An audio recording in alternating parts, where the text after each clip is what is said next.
তোমরা কে কে কাঁচা কুমড়ো পছন্দ করো জানিও। আজকে আমার রাত্রিরে মেনু হচ্ছে কাঁচা কুমড়োর তরকারি আর রুটি বা পরোটা কিছু একটা করব। কাঁচা কুমড়োটা দেখে ভীষণ ভালো লাগলো, তাই নিয়ে এসেছি বাজার থেকে।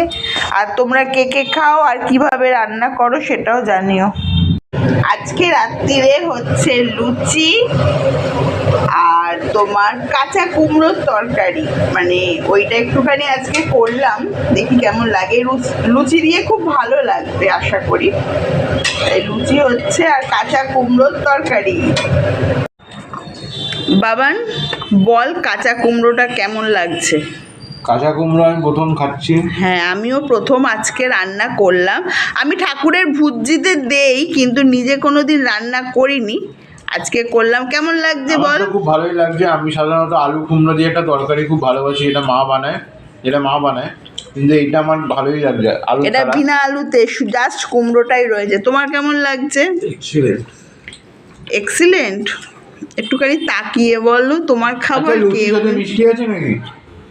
লুচির সাথে মিষ্টি নেই, পাটালি আছে, পাটালি লাস্ট, এই সিজনের লাস্ট পাটালি।